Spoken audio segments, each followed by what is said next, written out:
แห่งนับภาขออาราธนาฟังอนุกรรมปิมังปัจจังวรนังกโรมา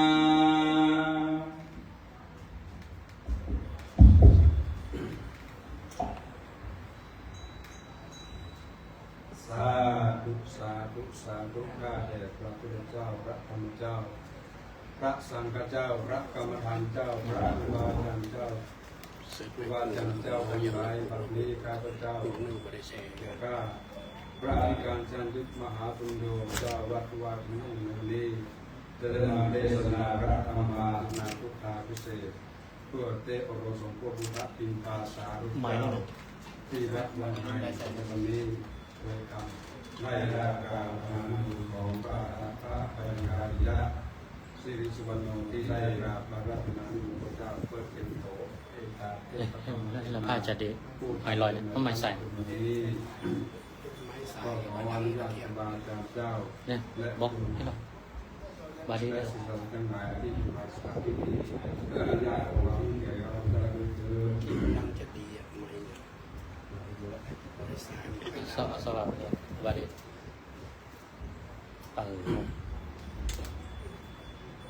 นะโม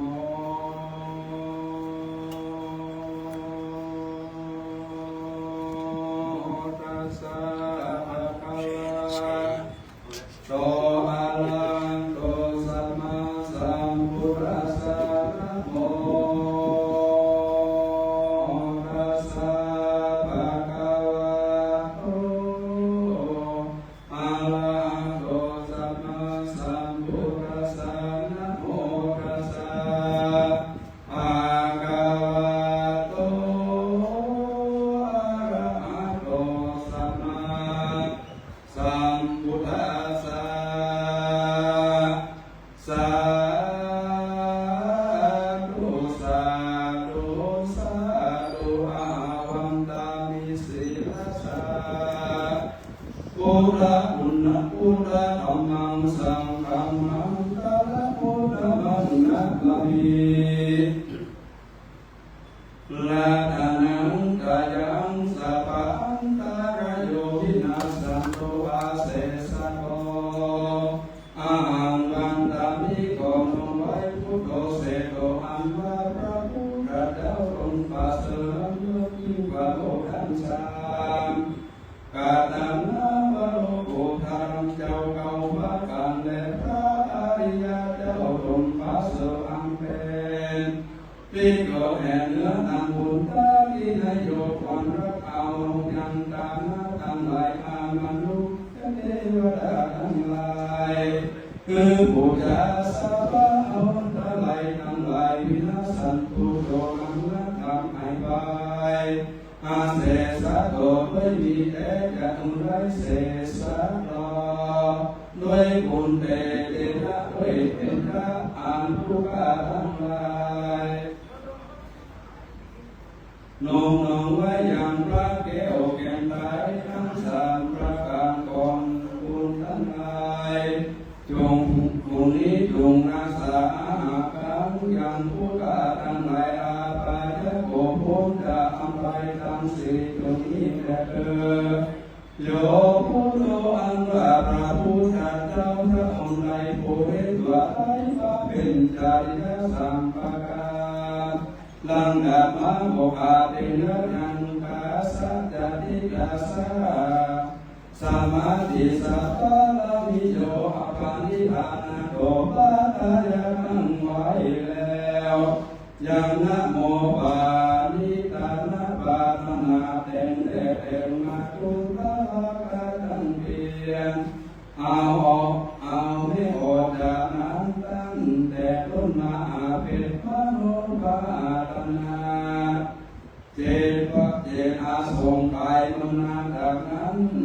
ไปเป็นวัตถิปาธรรมาได้ออกมาแบบได้ออกมาสีนาโสกะอาเทียงการลาตาพยากาลนะอันได้ทำในไว้แล้วว่าจะได้เป็นพระดงปันแปวโพสัตตา อาสงไขสิ่งลำดับนั้นได้ฟังเป็นจากพิญาปาการมาบอกอาต่อเราได้สวยจากที่เป็นเดสันดาลาก็ได้คือมหาธรรมะวันโออาอังจากอาณาได้คือยังปัจจโพธิมหาโพธิจากาสิ่งคืออาจาติตาดิ้งสมภาการเป็นปาริอาการดังสัมติอาทิปิญญาเป็นมหาทานอันพระเสวังการว่าเสื่อมกันเนิดอันเป็นคนก็ได้เอาลงไปเกิดจันปัตุสิตาเป็นเทพราชาตรงนั้นเลิกแล้วต่อดาวได้2,000 ปีก็มีเลกันว่ากาลาเติมสมัยนาคานิทุกะมาไว้หุ่นเทคานานามุนมาญาติตาก็ปากาอาลาธนาโนพุทธาตรงมุมาด้วยโภคาทาวกาโลยันเตมหาวิหาโอปาจยะมาบุญกุติตังสะเดวะเกกาละยันโตโกจิสานัตังปะระดังนิวะมหาวิหาดุลาเจ้าตรงนี้เพียงธรรมกาละปานิหาเป็นกาละอังควรแล้วอันตรงแก้วบำรุงไปเกิดเอากำเนิดในลุงของกาละยันโตผู้ทุเอาสัตตาอันทรงอยู่ในโลกมุงโคจะโอกาสงสารคือเดินนิพานุนิเกี่ยวอันเป็นสุขเลิกแล้วอาปารังปะรังอามารังนังอังบ่มีเกิดแก่เจ็บตายอย่างนั้นหนอผู้นี้ในตนวิเศษตลาตุเจงเหปัจจาวิโลกาเตตุนบ่รับเอานิมนต์ขอสารเดชเข้ามาเกิดในท้องนาผู้พระศพสิริมหามายานายกาลิลาวัตุราชธานีตาสัมมาเสกัมสิเดียงพบตัวแล้วมาปุริสัจจะขอบาสุจะต้องเมตติในบาลุมินิบังก็บังเกิดอาสัจจังยามจำพระนังสิโอปะการจามเจ้ายกตีนเจ็บบาดยังแล้วก็เล็งดูมุนโลกาตัจจตะวันตะมนก็เป็นสินาภาโกปาสามีโลกาสันตินาอันพระกูนี้ก็อ่านดีนิจะได้เป็นใจบาโลทันสาดังพระกาตะโลจนะจะอาสันเด่นไว้สวมราที่ไว้กันพระสุอาจะเอาแม่แล้วไว้อาบานพระบิดาเจ้าก็พ้นไปใส่ที่พระเจ้าสิทากุมารตามโอตมะตะเก่าทันบาบาลีว่าสัมเด็จกินเดชะลักขันโนพุทธะเจ้าขึ้นใหญ่อันทุกไตเสียวภาษาก็ได้เสวยกาลวัฏเจ้าเรื่องราวต่อเต้าอายุได้เศร้าเก้าวาสาเอกาทิวาสามยังมีในวันหนึ่งเจ้าก็สารเดชอ่านยันนิสิประกาศอังคงแก่เท้าคันชะลาอังคงเปไปยติโลกะอังโกโพลนาดังไว้อาตนนักวสามนาจิราเจ้าบอกพิจารณาเดิมทุกการศาสตร์ในต้นทุนกาบาสัจจาสังหลายจงพ้นบอกลงสัตตังจามว่าสัตตาทั้งหลายต้องยอมลงพ้นไปจากความตายหนอมุนีในโตปันแปลวทุกเกียรติยังละเติมในองค์ขอรัวโครงการขอรัวโครงยังการสังเวชก็รู้แจ้งเด็ดที่ในใจก็ละอะไรยังสาบัติตุสิงคาตังลุกลักเลเทวีแล้วก็สาธเด็ดมีห้องบกแล้วเจ้าก็ลงความเมตตาที่ไกลฟังไม่นั่งอนุมากาตังกาลิยาป ปันเป็นเจียชาลูกยากนักงานได้ออกภาษาก็ออกสำเร็จได้ยังหอโพจากกันลุกไม่คือฟ้าจะมาอย่างนั้นหนอโพที่ยังขอรับเอาเข้ามาผู้ปายาอันนำสู้ชาละอ่านเป็นตาในวันขึ้น15 กันที่สกัดเข้าก็สักเวเก่ามาผู้ปายาแล้วคงความเป็นนักนิราชลาก็ต้องยันตาไหลคำสู่เมตตาเทราชลาอย่างนั้นก็มีพระเอาจากขามาถวายพระมุนีในก็รับเอายาการแปดการมือก็เสด็จไปยังต้องสีมหาโพธิอาเป็นใจนังกาลาก็เอายาขาผูแล้วก็มานั่งฟังปัญญาจนเหนือเต็มแก้วก็อธิษฐานตั้งต้นใหม่พิจารณาเว้นอันใดนั้นตนไปว่าอันใจแห่งกาก็จะพ้นจากอาสวะปาปะทันธรรมมุนกันว่ายังออกพ้นผู้ก่อออกมาเส้นยังพระลังกาผู้ก่อจะพอลุกไปไหนแล้วก็นำตนไปดึงปัจจายกายอย่างนั้นยังทำสังก็พระโกคือบุเปนิวาสติยังดวงเลืออ่านบนแก้วละนึกถึงญาติเกิดแล้วค่อยไปหลังได้อ่างยังสาบาวทางในสิ่งเก่าคงเดินถึงเป็นพระจากกันแล้วก่อนนั้นตัวอ่านยังสาภาวะวิสาพระจีกิ่งเป็นจีจึงพ้นจากความหนังอ่านเป็นรักแก่จานแจ้งเจตนายนางรู้นางใดสอนจะรู้ป้าดับอย่างนั้นใสคืออามาได้ยามอันโดนเจ้าอาญาสาตาโลอันไว้ใจเกิดเอาปฏิสมทิกันเนดังยะถาการอันหากาตะเป็นไปอันมีวิชาตัณหาอุปาทานอุอนุสัย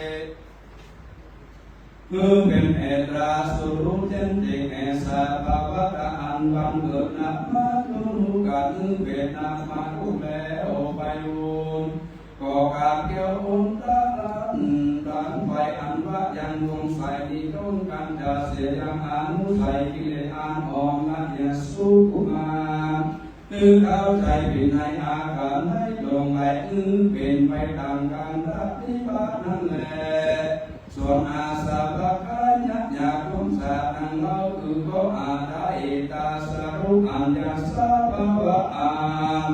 โมเสนในอานิจาเรตังอาดังอานอัตตาคาตาจันเจ้าอ่างเอาไว้คืออามาได้อาคาตาอายตนะตาเป็นนางใสโสกาเกิดจนวันกำบัดในยักษ์หนึ่งกันใสใจอ่านยักษ์จุงบ่รู้เก่าและรู้ไปจึงอดไม่ได้ภาษาปฏิจจสมุปบาททั้งและอิตายานังอันว่ายันลงปัสสนังไม่เป็นหนึ่งได้ตัดได้ยันกิเลสคือล้นไปล้นเกศแห่งปัจจมาติแต่คือหามาได้พระปัญญาอ่านเลิกแล้วพระตุนแก้วหาได้อ่านยังอาริยสัจจะทำกันสิด้วยโสดาปฏิปัญญาด้วยปัจจเบกขังว่าจะทุสัจจะเป็นต้นอาจจะลงพุทธปาปะตามเจ้าสิตาได้ฟังเป็นตุกาลินะกิริยาการเมืองนั้นได้ออกภาษาอาเดียนตามจึงได้ตาจำรู้สัพพัญญูตาญาอันสวะส่วนในรู้อำนาจแห่งพระเจ้าบังแล้วจึงได้นั่งแต่เที่ยวบังรังกาเป็นกรรมไว้สติมาโพธิต้นปัสสะปัญญังก็เกิดอย่างปาปะทำได้จิตว่าอันละอาสมาสัมพุทโธและนาโสภากาลอันว่าพระพุทธเจ้าตุนาอาละอันตนไกจากกิเลสพ้นจากเกตมาโมหะทำได้เสวยวิมุตติอันปัสสะคือว่าสุอาลังเลิศพ้นจากกิเลสวะอาเสียงเวลาเทพแล้วพระดงแก้วก็พิจารณายังสาปฏิสมุปบาทได้พ้นจากคนว่าเอตัณหาแล้วเป็นอุทธาภะเน ด้วยยานดวงในผู้กาทั้งหลายขอโอกาสอาลาธนายังดวงนั้นอยู่เข้ามาอยู่ใน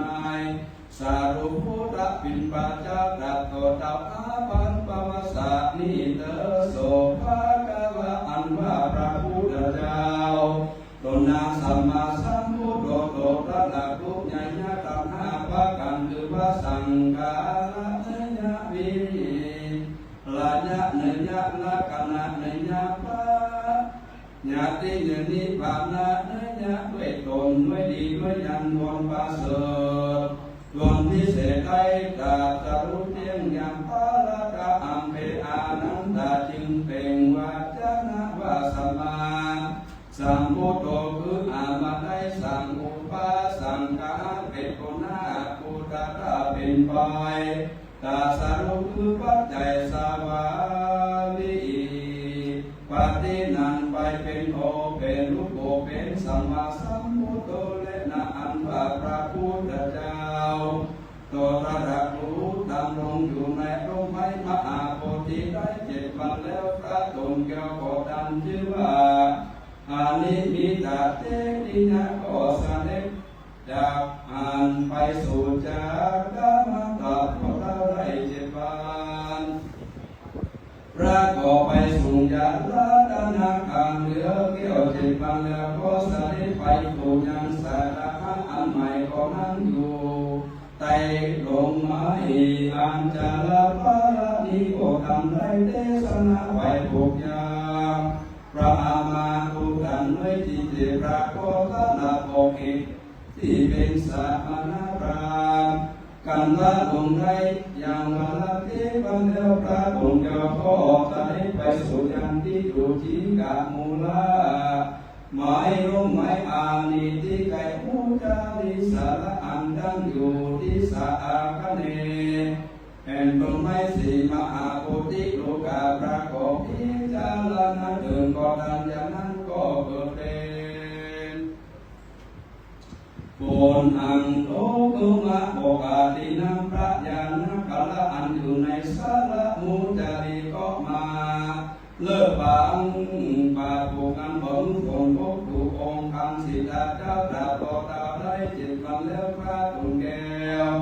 ก็เสด็จไปสู่ยังที่อยู่ในร่มไม้ปุษาจาอันนิทิสาปาทากินาทุ่งโพธิโลกา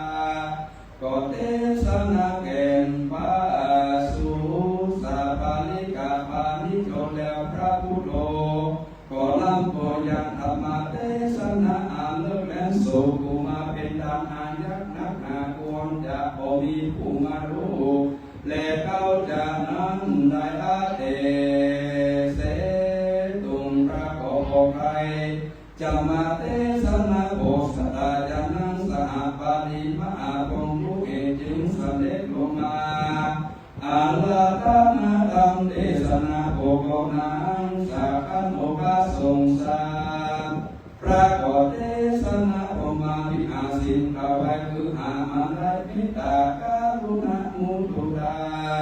ภูเบกาโสกยาสัตตานังเวโยธรรมโมอันว่าตันโดในอันว่าเสโสธรรมโมอันว่าตันโดนั้นติดันตุตุมาตั้งอยู่ในพุทธปิณปัสสารุเจ้านิยาภาษา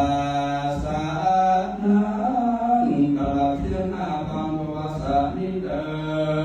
อันโตโสภะคะวะอันว่าพระพุทธเจ้าตุนัสสุขโตตนเสด็จไปสู่ที่ดีเกิดพระนิพพานพระเสด็จขึ้นยันจากที่เกิดจราพายาติมรณะภะคะวะอันว่าพระพุทธเจ้าตรงมีปัญญาองค์อาภิลังสีใส่โอปากันตุนิตาทรงยาอานุแล้วพระองค์แก้วขอเทศนาธรรมจักรปาวตนะสุแก่พระเจ้ากีตามอันอยู่ในป่าอิสิมาตาตึกะไรวันเป็นป่าธรรมตินาญาณินาญาณุไงกัญจนาอันว่าจะอนันติทานตุอยู่มาตั้งอยู่ในพุทธปิณปัสสารุเจ้าวิญญาณสาสนา เสียงอาบังป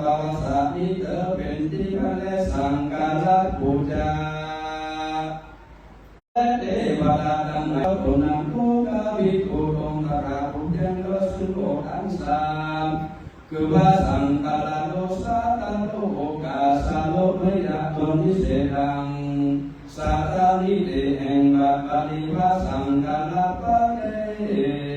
ปาจเจอิโลเกอิโลเกดังนิโสสาตโมอันวาสาปวัตตังอันใดอันบ่เดินรูปเกทิอารูไรรุ่งเรืองรูปังเงินไปมาสังกาลปัจจัยด้วยปัจจัยทั้งหลายมาโตแห่งดังเข้าแห่งองค์พรามเอติตังสมาเอตังโตปะปะโตอันวาสาปวัตตะอนังโลโกจึงได้ชื่อว่าโลกแลรู้จักอันเป็นบุญนาภิสาธาอาเปไปอาตาอังปันราสุรุเจอุบาสนะเนยังอนุภูนาติปิติจิแกรู้จักติเป็นโอเฮกะเอาวิหาตาเป็นผู้จึงได้เป็นโลกวิทูเดนาโลกวิทูอันว่าพระพุทธเจ้าทรงตรัสรู้แจ้งซึ่งโลตังสันตโลสีโสภาคัญญะงาเรื่องโลกเทศนาปุญญาอนุภูปิกะอัญญาสากุลปุตตาลุมหาเศรษฐีชื่อว่าวิมาลาสัมปะปุณติปะกวติกาสัมหายถึงไรเดินทำที่เศรษฐีปะเทวาจังนไรตังยานาอันราชาอนันติตันโตจุมาตังอยู่ในสารุเจ้านิยาวาสาสานาบังปวสานิตาโสภะกวะอันว่าพระพุทธเจ้าโอนังปุริสาธรรมะสารติเป็นดังตรงตาตารุดังในสารพีผู้สานาทรงยังมาสิตุภะมุรุยังคนนิสปุริสาธรรมะสารติเป็นสันติออกมาจากเกาลามาทาปิกาตังพระสัตตาสันปะปุริสาธรรมโมเตเสโกพระองค์ก็เทศนาธรรมมังกาตังวันเปส่งยัญชลีลักษีสัมพิโนอันอยู่ในแห่งของผู้รู้เวลาเสนานิโกพระพุทธคนโดรุ่งจินเจจึงสำเร็จปาฏิหาริย์ไปถึงอาสัจจันไปได้บอกบังไว้อาน้อยสามบ่เสียอันเป็นโทษเอละเสียงยังเปราสีของบทในศาสนาพระมุนีตนพระเสด็จลงปันเกิดเดินอาละอันดาเลื่อนเชื่อกันไรเดินเนลปะเมื่อมิงแก้วอาศีวิไลเย่ปีคุณเนปีเลยเดชะปูตังไหลคุณได้เดคุณนาอาว่าคุณตังไหลคุณนั้นติตันโตจุมาตั้งอยู่ในสารุเจ้านิยามภาษาสานาอาปัมปวสานิเตโสภะกวะอันว่าพระพุทธเจ้าตรงนั้นสัตตเทวมนุษย์นางตรงเป็นผู้แก่คนและเทวดาทั้งหลายคันทว่าพระพุทธเจ้าเสด็จไปแล้วราชกะภูลังยานเมืองราชกะนครเทศนาสาสนเจ้ามาขาดตลาดด้วยลาด้วยกาลยนะปะอังกะตาอันนั้นตัวเกขันตังปาติยาด้วยเดชะจานนายดวงใดก็ติโสตัมโพอันปะตันโดนันติตันตุจุมาตั้งอยู่ในสารุเจ้านิยาวาสาสานาเสียงอาบังปวสานิเตโสภะกวะอันว่าพระพุทธเจ้าผู้นั้นผู้โกตงตถาคตยังอริยสัจตังทั้งสี่พระราชแจ้งที่แห่งความลำโมงเงินดังผู้กาลโกลำถึงมีสติสัพพัญญะจึงอยู่ทุกวันเวนาและแด่พระองค์ได้ตลาดปัญญาสาบัญญูได้เป็นผู้ตนปัญญาเป็นพระนกแก้วสันโสสาตโลเทสนาโกสัมปาสัตตา สีวะสาเป็นคณะพระองค์ให้ประกาศพุทธศาสนาแก่เปรยะนี้ก็เป็นที่ตั้งกฎรายกาสังสอนภูริสัจจายิ่งใจได้ปฏิบัติธรรมเป็นอุปถังกะอุปถังสุนทรพระองค์ก็อนุญาตก็แก่ภิกขุและภิกขุณีตั้งวินัยมีบัญญัติไว้รักษาตั้งอิริยาบถยาทรงผู้อยู่ในคารวะของความเป็นนักษายังปัจจศีลาเป็นก็เป็นพระดังสุจาริตกรรมของกาธรรมตามอันบสุภาปริสุทธะได้จึงว่าจตุบริตาตั้งสินรู้แจ้งที่แห่งกากาทั้งบุญคือโมสละมาเมื่อนั่งแต่อ่านได้45 วาษาส่วนองค์พระสัตตาที่ไว้จะได้เข้าสู่นิพพานก็เสด็จไปสู่เมืองผู้สิทธิ์นาลัยบอกกันในบังไม่ลังกันผู้อามีอยู่ในสองมุญญาแห่งองค์พระกาลากาสัตวิละในบังพิสกามาบุญละมีในบังนิติบังการยัตรงเจ้าพระพุทธเจ้ายังได้อุสามีพระกาลุณาเทศนาโปสุภาตาปริจากาเลวอันว่าพระโนแก้วอนุญาตบวชในศาสนาบนในเกิดอาละอันตาตนนิเสอานพระอากาศจารย์เราเป็นนิเทศไว้ในสุมังกลพิตาสิริอาตากาตาภิกานิกายเป็นอเนกปริญญาในหลักการพระองค์อาเสด็จเข้าสู่นาการปรินิพพานอันบุบังมากาลากาตาองค์การมากาตันเลือสงสารนังก็อันตตานไปเกิดอันเลือแต่งสารีลากาตาอัมพรานนาจะถึงชื่อตนนาพรำผู้สลาก็มาเยี่ยมพระตาได้เปตตักนังบางเนื้อกบนามา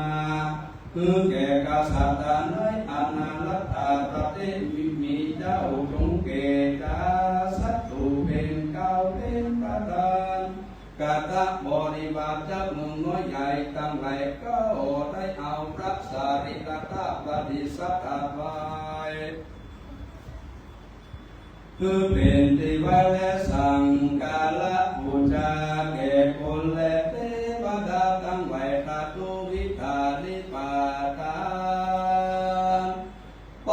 ลูนั่งเราพระสารีลากาตาเจ้าก็ได้ไปแผ่ไปล้อถึงแก่พระทิสราไปก็ผู้ที่สาเขาทั้งหลายผู้นั้นชื่อพระกาสันเจติญาไว้4 ประเภทคือว่าประทับเจดีย์บริโภคเจดีย์ธรรมเจดีย์อุเทศิเจดีย์ดังบางองค์มีต่อเต่าในกาลบัดนี้และเดกุณาอันว่าผู้ตั้งไว้ผู้ใดเดสันทตุนาอันว่าผู้ตั้งไว้แห่งพระชินาข้าเจ้านั้นที่ทันตุก็ขอโอกาสละตัณหาเข้ามาอยู่ในองค์พระพุทธบิณฑบาตสารุเจ้าปัจจังเจติญาตินีตาโพดาว5,000 ภวสัตนิเตโยนิโนอันว่าพระพุทธเจ้าเป็นใหญ่กว่านับพระเจ้าทั้งหลายพระก็ได้พักเป็นสมบัติได้สวาสงไปเป็นกาได้เป็นขณะได้พุทธานะเห็นพระจะมาได้เดินตาสัญญาสิทธิเวสาราชญาภากายังสัพพญาณอันว่ายังทั้งหลายผู้ใดก็ดีตังสัพพญาณอันว่ายังทั้งหลายผู้นั้นที่ตั้งตุอยู่มาตั้งอยู่ในสารุเจ้านิยาวาสาสานาบังภวสัตนิเตเพื่อมีแต่จาริตีเรื่องงานใจยาว่าเป็นอุมาธรรมเดชคุณพระพุทธเจ้ายังพอละมาสำแดงปาฏิอาตุมาไปบทมือแก่ผู้ค้าสังฆราชผู้ชาตาต่อเข้า5,000 ภวสัตนิเตนะโมนะโมตาตันตุ คุณพระพุทธเจ้าคุณพระข้าเจ้าและคุณพระบาทเจ้าอามีตัวเต้าคุณแผ่นฟ้าระบิกาทั้งอามีมงฝ่าฟัดจุลอามีเก็บแก้วผู้ข้าขออาราธนาทุกองค์พุทโธภาพระหังชินาตาตุโนปุนา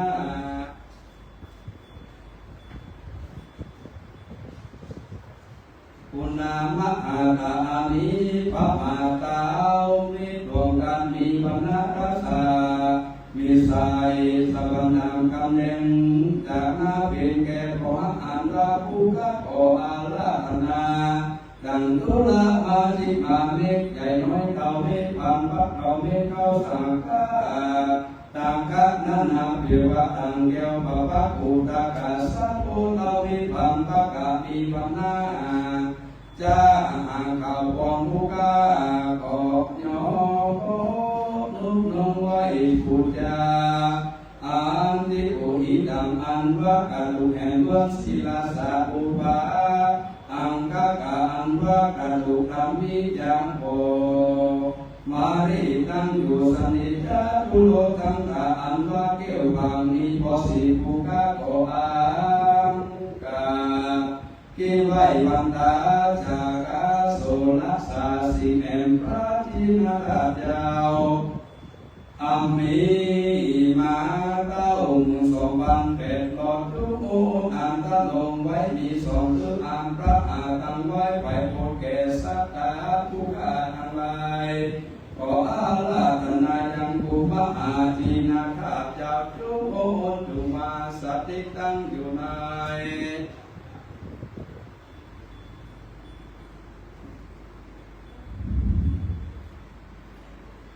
ตั้งอยู่ในสารุพระพุทธเจ้าและมหาเจดีย์นาเจ้าตัดต่อเจ้าอาบังปวสัตมิ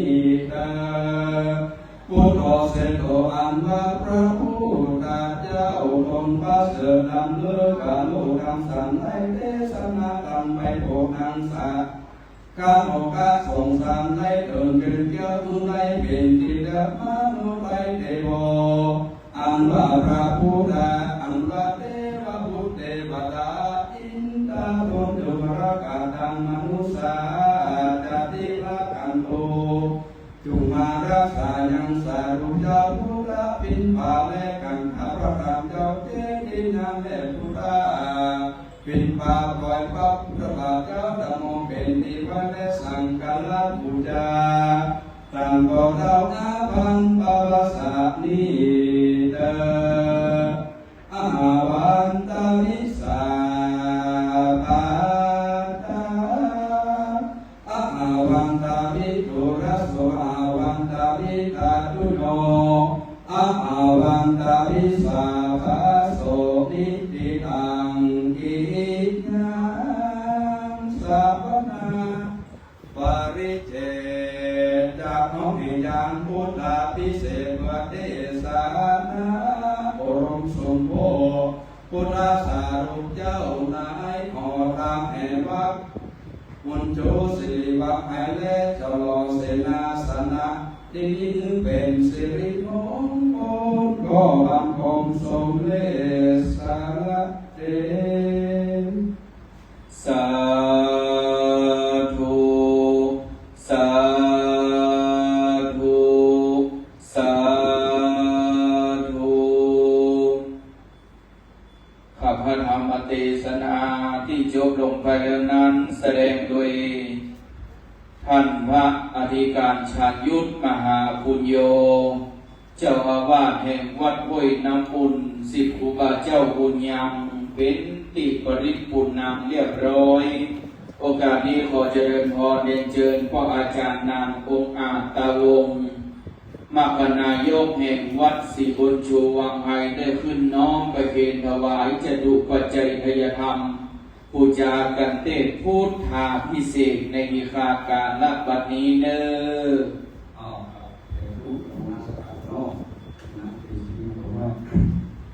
นะโมตัสสะนะโมธัมมัสสะนะโมสังฆัสสะนะโมพระยะนะโมธรรมยะนะโมสังฆัสสะพุทโธวินาโตธัมโมวินาโตสังโฆวิ นะโตนะนะอัตนะปะนะปิปะดานะวินะโมพุทธานะวะวะพุทธาพุทธังรักษาธรรมารักษาสังฆารักษาพุทธังปกป้องธรรมังปกป้องสังฆังปกป้องพุทธังป้องกันธรรมังป้องกันสังฆังป้องกันกันนะกันนากรรมะนะนะกันเนปุถะอุปปเก้าอุติอารุณะนิมาสหัสพุทโธนะกันตังพระอรหันตธัมโมนะตุตังพระอรหันตสังโฆนะอันตังพระอรหันตพุทโธนังธัมโมปะเตตังสังโฆนะอิตังนะโมพุทธะนะนะอะนะอินะตินะโตนะโมพุทธะนะติรัสสะกตารัสสะติหันจะโตตินะติสัทธะอุปสัพพุโสมนะกาลิกาโตมัสสะสะวิสัตเตปะคันตุปะตุทาวะกาวัตโตโนอะมะมะวะอาวิสุนุสัตตุติมหาอุเปตามหาจักนาสัพพะสิณะอุทิตังสัพพะสุขามหาลาภังวัฏังตุมังสัพพะโภคังกินาสิติสิติสิติสิติสิตินามิรันตารังกิจักมะมะภริตะเสนาอิติวัคเยวิหารตังปะนะกุโลหาริกังกะวิหารนังอรหังกุศลธัมมาสัมมาสัมพุทโธพุทธัสนาโสนะโมพุทธานะอิทาคะมนุติตังอิติปะตังติโสตังทังติทังเตมะวิสวะลงไหลวิสมัยและเนื้อสิ่งที่ดึงเข้าเกิดวิญญาวิจาริณสัตโนอิทัสโสทังอิธามาสาปิโสอิโยอากาศยะอากาศยิอิทาคะมนุติตังอิติปะตังติโสตังติทังปะตังติมะปุถุตะสุปุถุตะสุปุถุตะสัมมุตุนะเมตตาโมนะภุปติหารินติกะอินโลโกนติกะหันติเปรียติอากาตังติเยสังฆะสัสสาติตาติสรณะสรณะติติเมตตากรยัตเมตตานาริสุมาสัตตโนตุระมิตุสิกานานุปปังอุปาทายะนะโมพุทธานะนะมะปะทะมะมะจาปะกาสะนะเมตตานะอะเมตตานะอุเมตตานะพระพุทโธนะพระธรรมโมนะพระสังฆนะเอานะเปโมอนุนะเมตตานะเอกาเจ้านะสิทธิภูอาติจามะโตของไหลมาเทมานะไสติสิทธิธรรมากิจามะภูของไหลมาเทมานะไสติสิทธิสังฆากิจามะภูทองไหลมาเทมานะไสติกรรมรำไปโอยกุกุมาโลจักมาลากุณะกุลากุลากุลาโกสุกังนิพพานังปัตตมังสุขาสาธุก็อาจารย์งานองค์อาจต่อวงน้อมประเคนถวายจตุปัจจัยแล้วรับพรสืบต่อไปเน้อ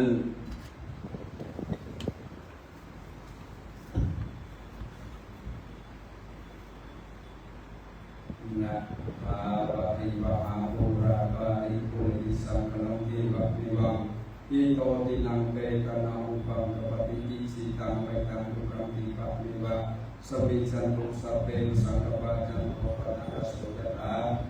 มุนิโสติรัสโสยะถาปะปะสัพพิติโนวัสสันตุสัพพะโกวินาศตุมันเตปวันตุสุขีติกายุโกจัตตารโอธรรมาวัฏันติอายุปโนสุขังกัปปะสา